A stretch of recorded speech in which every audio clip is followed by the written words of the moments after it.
So tonight we're going to be talking about situational leadership.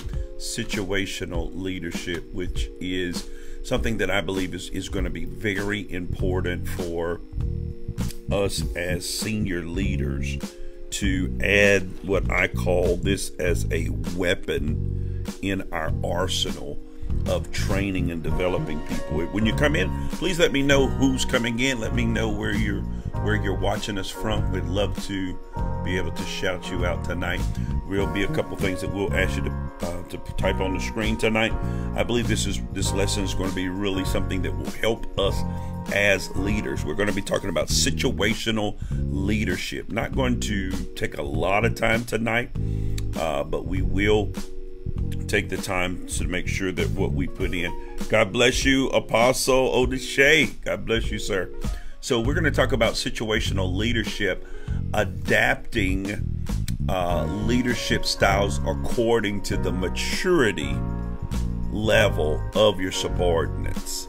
Adapting your leadership style according to the maturity level of your subordinates. So I'm recording this for the Black Church Leadership Podcast that I do. So welcome to our podcast. I'm Bishop Wilson, and I'm pleased to be with you again. So tonight we're going to talk about leadership from the perspective of situational leadership. Situational leadership. And as I said, I think that is an area that we really need to put inside of our arsenal of things that we use as far as developing and growing leaders. So situational leadership. What is situational leadership? Situational leadership is a leadership theory that emphasizes the importance of being able to be adaptable and adapting your leadership skills based on the specific situations that is needed when you're leading people. So you've got to be able to be adaptable. This was developed by Paul Herscher and Dr. Ken Blanchard while they were working on their book. Great book. You need to get it. It's called Management and Organizational Behavior. So they developed this while they were actually writing this book. So situational leadership model, what it does is it suggests that no single approach to leadership will work with everyone. It's not going to work. You can't have just one way of leading that you believe is going to be effective in helping you lead everyone that you lead, especially if we have a congregation of people or organization that we're leading, or if it's a business. You've got to understand how to use situational leadership to work with each individual. So instead, effective leaders, what they learn how to do is they're able to adopt their leadership style based on the ready and knowledgeability of their leaders. How much does this person know? How knowledgeable are they? Not only how knowledgeable are they, but how ready are they? So the readiness level, those of you that may be listening, you may want to take a note on that. The readiness level of your followers is determined by their skill and their willingness. Their skill and their willingness to be able to complete whatever task, whatever goal, whatever instruction you're giving them. So this means that the readiness is not solely based on the follower's competency or ability. It's not just one or, it's based on both of those principles.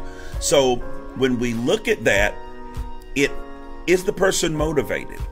Is the person committed? These are going to be the factors that you're going to have to look at when we're talking about situational leadership. Are they truly committed to the task that's at hand? So when we're talking about skill, we're referring to a person's knowledge, their experience, their capability in performing a task or achieving a goal. And the followers that you have, that have high skill levels are typically the ones that are going to be able to be competent to complete whatever task, whatever skill that you're giving them.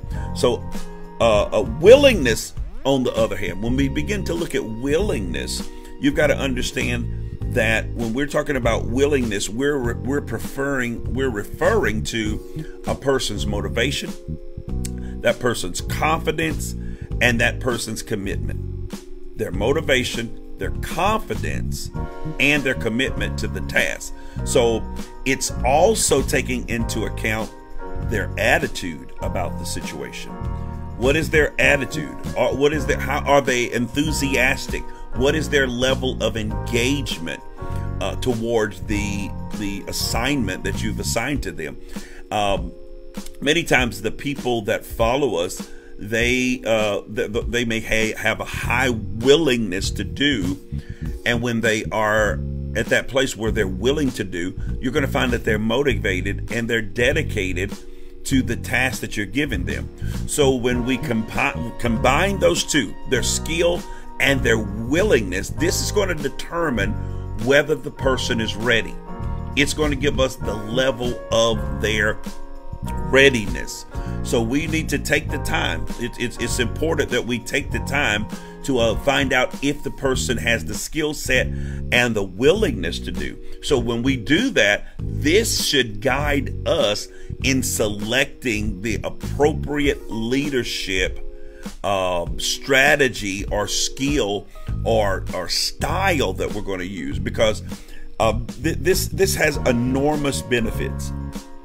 By doing so, what we're doing, and we're, like we said, we're adapting our leadership approach to the specific needs and the capability of the individuals that we're dealing with. So number one, it's going to build trust. It's going to build trust. It's going to build rapport with your team, and it's going to allow you to tailor your leadership style so that you can be more effective in supporting people in different situations. And if we're going to be effective leaders, we want to be able to support the people that we lead in every situation that comes up. So additionally, this is going to be able to help us because we're taking that time. We're going to be able to identify opportunities where we can empower and develop those individuals. This is going to foster a sense of motivation and dedication among the team members. So ultimately, this assessment helps us to be more effective and more influential as leaders. So let's look at the benefits. The benefits of situational leadership, or for you as a leader or as a pastor, you're going to build trust, you're going to build rapport, and it's going to demonstrate an understanding that you have for the needs and the abilities of the individuals.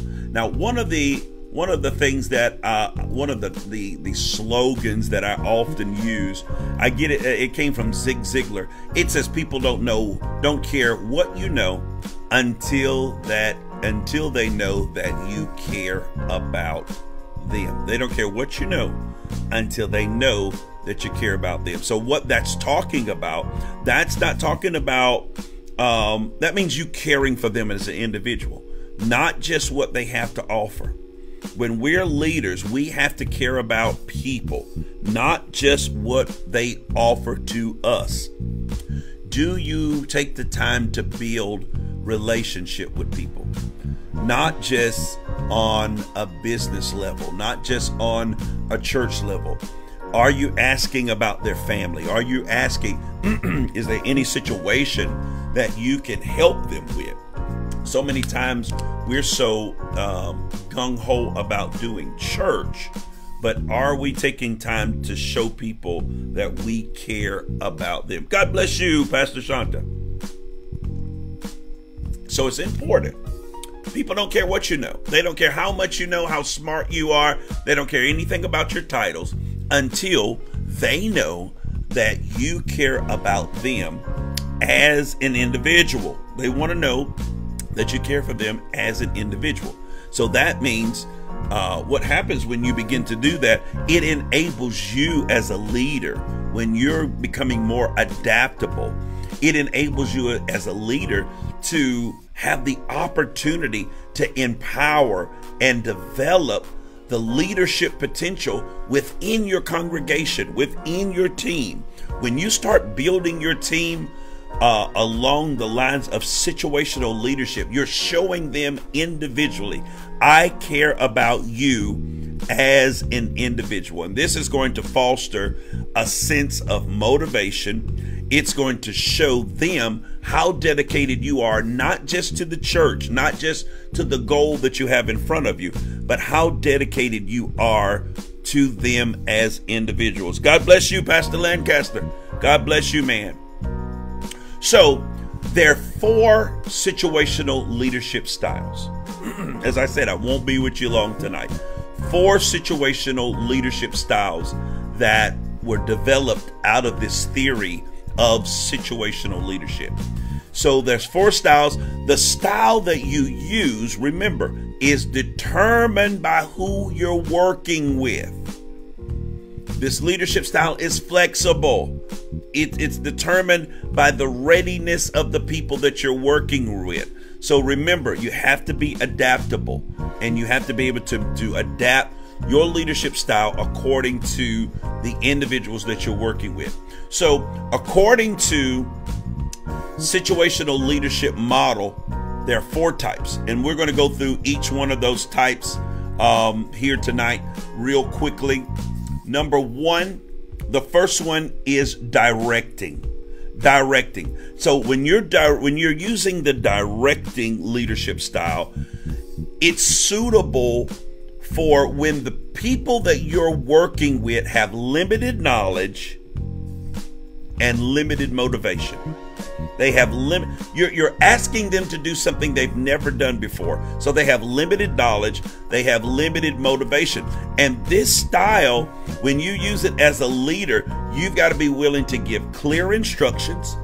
You've got to closely oversee the job that is at hand. So when you're doing this, you're taking charge. You're providing clear guidance, clear structure. You're ensuring that the task is being completed according to the set instructions. This style of leadership is effective where people have it's only effective when you're giving them high levels of direction and support to accomplish the task. This works well with people who have not had a lot of leadership opportunities, and you're giving them that opportunity, but you've got to be there. You've got to give clear directions. You've got to give clear instructions on the direction that you want them to go. And by closely overseeing what they're doing, you're monitoring the progress. You're going to provide them with feedback. You're going to help them, and you're going to ensure that they stay on track. A lot of times people start a project, but they don't stay on track. But when you're directing, you're dealing with people with limited knowledge of what they're doing and limited motivation. So you're going to have to help keep them on track. And this is important to note, that while the directing style is effective in certain situations, it's not meant to be long term. You should not have someone that has been with you 3 to 4 years and you're still having to use the directing style of situational leadership. You should be growing them. You should be moving them into a place of empowering them, and to a place to where you're delegating and moving into another leadership style with them. So the next leadership style that we want to look at is coaching. This style is suitable for when the followers have low knowledge, but they have high dedication. They're looking to really help you to accomplish what it is that you want to accomplish, but they don't have the skill set. They don't have the knowledge. So the leader in this instance concentrates on giving direction, assist them to improve their ability. You're not just helping them with the project, but you're helping them to improve their ability and to help them build their self-assurance that they can get this done. So as a leader, your role in this particular situation is you're guiding and supporting, and you're offering constructive criticism, constructive feedback, and you're helping them to develop their skills. Now remember, we started at directing. Directing was low knowledge, low motivation. Coaching is a person has low knowledge but high dedication. They have high motivation. They're wanting to get it done, but you're still offering guidance. You're still offering support. You're giving the constructive criticism where needed, constructive feedback, and you're helping them to develop their skills. And by using this coaching style, you have the opportunity to identify areas where this individual needs to improve, and you can provide them with the necessary resources and guides to enhance their ability. Books that you've read that you know that will help them in that area, audios, articles, Facebook posts that might be on leadership or something like that, or you can go to YouTube videos that may help them to build that. So this approach, what it does is it's fostering a supportive and developmental environment of learning and growing. So this style and this particular style, you're more of a mentor. You're more of a mentor. And a lot of times we as pastors, we don't feel that we have the time to walk in that leadership mentor type role, but it's important that you mentor people. If you want to create an environment where people are being developed, where people are growing, then you have to become a mentor. Your main focus, and when you're in being a mentor, is you're helping that individual to enhance their own skills. Enhance their skills. Listen, the better they are, the better you become as an organization. This approach is going to foster that. It's going to foster that. You're giving them their guidance. And the main focus, your main focus at this point is to help that individual to build their confidence and their competency. Their confidence and their competency. Confident that I can do it. Competency, I can do it. I have the skill set to do it. So when you're coaching, you're teaching. You're not just telling what to do, but you're teaching specific skills about also how to help that individual to develop a growth mindset. You're giving them skills. Your focus is not just what is at hand. It's bigger than that. It's so much bigger. Listen, if you guys are coming on and you want to see the screen better, if you turn your phone this way, if you rotate your phone and turn it this way, you'll be able to see it a lot better. So when you're in that coaching mode, you're encouraging individuals to also get a growth mindset, and you're giving them a sense of self-belief. At this point, when you're coaching, you're building on people's self-esteem. You're helping them to believe in themselves. And this is where you encourage individuals. And this is the scary part. You're going to encourage them to take risk. You're going to encourage them to learn from their mistakes and continuously improve. If people never make mistakes, they're not doing anything. One thing that Bishop Ellis would always tell us, if you're not making a mistake, if you're not getting in trouble, it's because you're not doing anything. So you want them to make mistakes so that you can help them. It's not a time to beat up on them, but a time to help them to improve. And this style, what it does, this type of leadership, is it nurtures and cultivates a learning and developing type of organization. You're constantly developing people.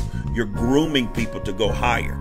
So the next level of our leadership style is supporting. When you're supporting, you have people who are knowledgeable. They know what to do. but they may not be committed. They know what to do, but they may not be fully committed to do it. So as a leader, you're given what you have to do at this instant is you empower people by including them. Oh my, this is a big step for some pastors. You're including them in the decision-making process, and you're offering help when necessary. Now, allowing those that you follow to take part in the decision-making process, that can be a hard thing to deal with if you have any level of insecurity. If you're a leader and you have any level of insecurity, that can be a hard thing. And the last thing that you want is to have a group of people, you're asking for their ideas, but you have no you don't even plan to use what you're getting from them. You don't even want to use it. You're just doing it to go through the motions. This can't be something that you go through the motions. When you bring people into that supporting leadership style, you're asking them, give me your ideas. They're knowledgeable. You want the knowledge they have. They're knowledgeable, but they may not be committed. But when you begin to ask them to come and give ideas and move and invite them into the decision-making process, you've got to be willing to listen. You cannot be the leader that you're listening, but you have no I can't even think of the word that I'm trying to use. You don't even plan to use the suggestions that you're given. You don't want to do that. You're going to hurt yourself. You will find that some people that are coming from other organizations and that they're at that point where they need the supporting leadership style, they're knowledgeable, not committed, is because they've been around leaders where they knew as much as the leader did, but the leader would not take their suggestion. The leader would not listen to them, and therefore they refuse now to be committed. They have the knowledge, but they're not going to be committed. So when you bring a person and you're using the supportive leadership style, this approach, what it does is empower individuals by giving them a sense of ownership and involvement in the goal, involvement in the task. This is our church. This is Dr. John Maxwell talks about the law of buy-in. This is how you get people to buy into the dream, to buy into the vision. And by including people into the decision making, guess what else you're going to do? You're going to tap into their expertise. You're going to tap into their perception. You're not just going to be boxed into what you believe. When you add 2 people to your team, you've added 2 brains to your team. Listen, you want more brains. The Bible says 2 are better than 1. So if 2 are better than 1, 3 is better than 2, and so on and so on. So this fosters a sense of collaboration and inclusion where everybody feels that they're valued, what they say is valued. This style of providing that support and that guidance as needed, it is ensuring that individuals have the necessary resources. If you're going to listen to them and you're going to take their ideas, you've got to make sure they have the necessary resources, and you try to assist them in being as successful as they possibly can. So by adopting the supporting leadership style, what you're doing is you're going to cultivate, and this is another scary thing for some leaders, you're going to cultivate a sense of autonomy. You're going to teach people to work and to develop the area that you're giving them. You're going to give them that sense of autonomy. You're going to give them the power to make the decisions that they need to make. This is going to motivate them. This is going to cause them to be more committed to the team. This is going to lead to increased productivity when you're allowing them to do those things. This is going to move them into another complete area, which is our next and the final situational leadership style, which is delegating. When you're delegating, you're dealing with people who are skilled and motivated. People that are on your team that are skilled and motivated, they don't need you to be so much directing. They don't need you to do so much coaching. They don't need you to be as, they need it, but they're not going to need as much support. These people need to be delegated to. Now let me help us as leaders. You don't want to be delegating to people who need directing, and you don't want to be trying to always direct people who need to be delegated and everything in the tree. Because when you're trying to always direct people that can be delegated, you can give them the task, they're going to run with it, and you're always trying to direct them, then you're going to put those people in a box, and they're going to lose their motivation, and they're going to lose their commitment. So you've got to understand who you can delegate to, and who you need to direct, who you need to coach, and who you need to support. Leaders that delegate, that you can delegate to, this leadership style is for those that, as I said, they're skilled and they're motivated. The leader, then, you can give them a task, you can give them a responsibility, and you empower them to take ownership and to make their own decisions. That's big. That when you have leaders on your team, that you can give them something and allow them to make their own decisions, that is big. That, take it from me, that is the place that you want. Stevenson, God bless you. That's the place that you want your team to be. You want your team to be at the place to where you can delegate. This is the place every team leader should want their team, is where they can delegate. And in this style, the leader trusts and believes in the capability. They believe in the capability of that individual and allows them to take ownership of their work. Nobody has time to stand over your shoulder. Overseer Shamika, God bless you. Nobody has time to stand over your shoulder all the time. So you want to raise people up to this level of delegating. Thank God, Overseer has taken the responsibility. We have a staff in the church that takes care of the Sunday morning service, the ushers, the greeters, the people who assist and take care of us as pastors. We no longer have to deal with that. We don't have to deal with that anymore.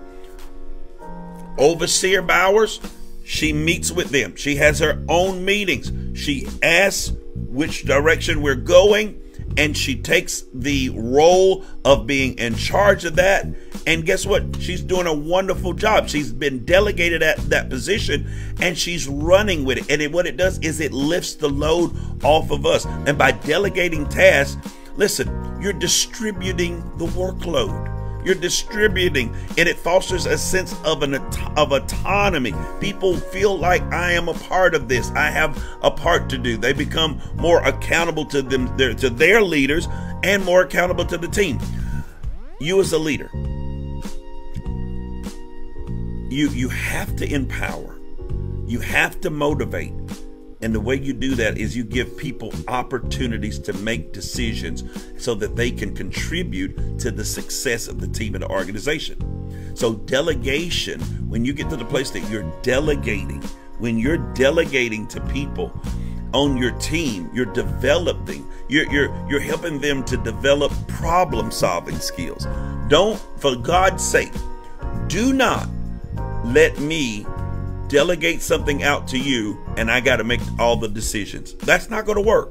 You need to develop your problem solving. As we said, I think it was in supportive that you in coaching and supportive, you allow them to make mistakes. You encourage them to take risks and do things. One of the things we used to say in security, there would be situations where we really didn't know what to do. So sometimes we had to take the risk of saying, I'm sorry, versus asking permission.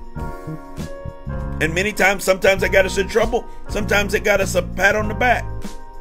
But we've got to be able to develop those problem-solving skills. When you're delegating, you help people to be creative. You help them in their decision-making ability. It promotes a sense of personal growth and personal development as the person is at a place now to where they learn from their experience and they gain confidence for their own ability.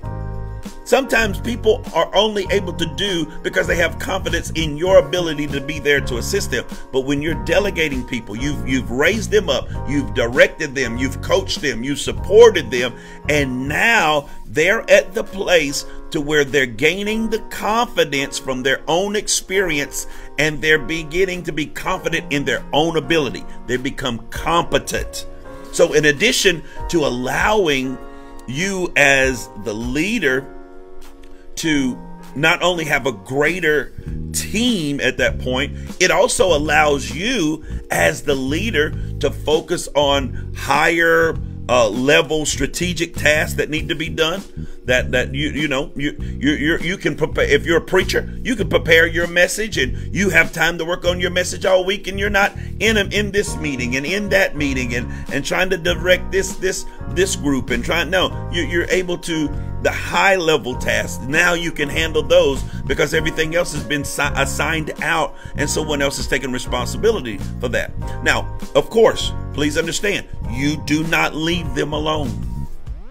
Important that you understand, you don't leave them alone. You're still available to provide support. You're still available to give guidance whenever it's necessary. And even though the team has the freedom to make the decisions, you may still be required at times to assist, to give clarity. Just give clarity and give clarification on some things that need to be made. So you still have to be available to provide the guidance and feedback and to address any concerns or challenges that may arise. But overall, when you've delegated leadership to other people and you're able to see them at that place where they're collaborating and they're building an empowering work environment, these individuals are motivated to take the initiative to contribute to the success of the church, the organization, the business, whatever it is. So let me close with this. Let me give you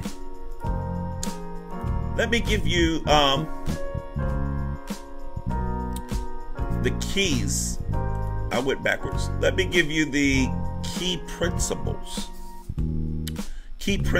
of situational leadership. Hope someone's enjoying. Hope you're getting something out of this. So the first key principle that we have within situational leadership is adaptability. Adaptability. Adjust style based on the need. As a situational leader, you adjust your style based on the need. Not your need, but the needs of the individual that follow you.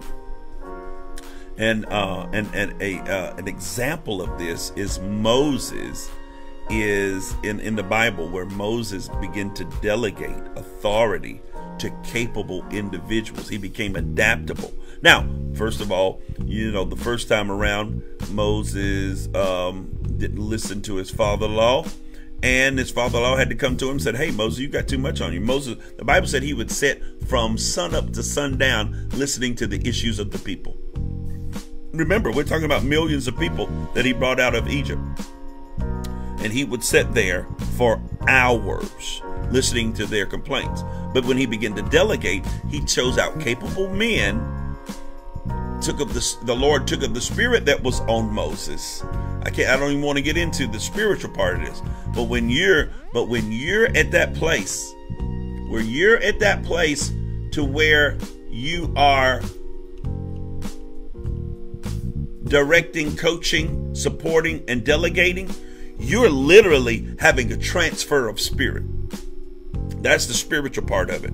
the people that are under you begin to take on your spirit. They may start with limited knowledge and limited motivation, and you're taking them through that process. Next thing you know, you're coaching them. They have low knowledge, but they're highly dedicated because they see that you're dedicated to their well-being. They see that you're dedicated to helping them grow and to building them. Then you're supporting them. They've gained the knowledge. Now you're just supporting them. You're trying to make sure that they stay committed. And then that last stage is the delegating. You walk them through that stages. But how do you do that? As a leader, you have to be adaptable. You've got to be adaptable. Not only you have to be adaptable, you have to be flexible, adjusting your style based on the situation. What is the situation? What situation are we dealing with? That's so important that we look at each situation individually and not cast it all in the bucket. So different situations require different approaches. The Apostle Paul demonstrated flexibility by adapting his behavior and communication style to be able to reach different groups of people. You as a leader cannot talk to everyone the same way. You can't correct everyone the same way. Everybody can't take the same level of correction that those in top leadership can. And a lot of times we're crushing the spirit of people that really could be great leaders if you just give them the time to direct them, to coach them, to support them, and then you'll be able to delegate to them. So next thing that we got to be, so we got to be adaptable, we got to be flexible, and then we have to have empathy. Empathy. You put yourself in their shoes. Situational leaders show empathy towards their leaders. Jesus, all throughout the Bible, he exhibited empathy by understanding and meeting people at the point of their individual needs. He met them at the point of their individual needs. That's so important. Never have I seen so many heartless leaders. You cannot be an effective leader and be heartless at the same time. You've got to have a heart. That is an area that I pray the Lord continue to bless me in, is to be able to be empathetic to people, empathetic to people's needs. Now, for me, I have to hear God.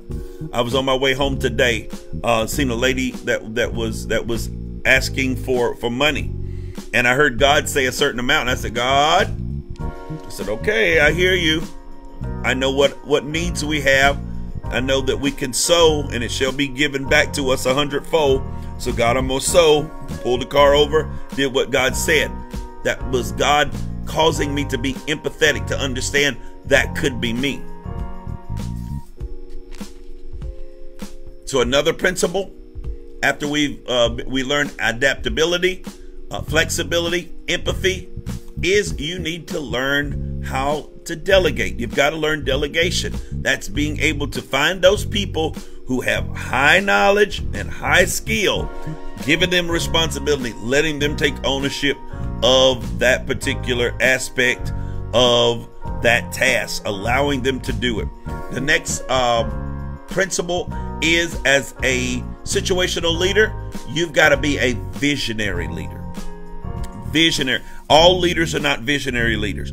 As a visionary leader, you give clear vision and clear direction. In other words, you know where you're going.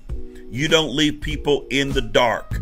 You make sure that you're giving those clear directions and you're moving forward. The greatest leader the greatest situational leader, the greatest visionary leader that we have ever had on this planet is Jesus Christ. Over 2,000 years ago, for lack of better words, take it in the right context, he started a business, and we still have people who are following his business at this day and time. The Bible says in the book of Luke, the 6th chapter, verses 12 through 6, and it came to pass in those days that he went out unto the mountains to pray, And he continued all night in prayer to God. He's seeking God, taking time with his Father. And when, I'm moving too much, my finger's moving too much on here.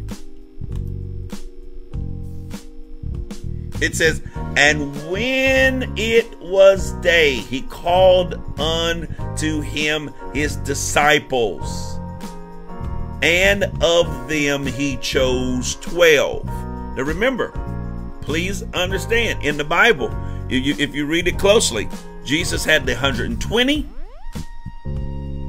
he had the 12, he had the 3, and then he had the 1.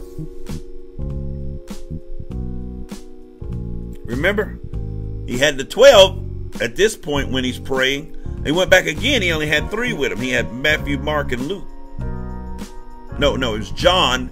John, don't get me, I won't try to quote it wrong, but he had 3 with him. And those are the ones he asked and said, you know, can you not pray with me? Can you not stay awake with me? And then he had 1. The Bible talks about when they were at the Last Supper that John was laying over on Jesus. He was close to Jesus. And then there was Peter. Listen, you got to understand that he chose these men. He developed these men. What this does, though, when you look at Jesus choosing his men, this is Jesus showcasing situational leadership. In the passage, he selected 12, and the Bible says these are the 12 that turned the world upside down. All of them had different backgrounds. They have different personalities, and Jesus recognized the importance of tailoring his leadership approach to each person that was on the team. He did not deal with each disciple the same way. He didn't treat, if you look at the miracles that he didn't even treat the people who followed him in the same manner. One lady snuck up behind him and touched the hem of his garment. He said, "Woman, thy faith hath made thee whole."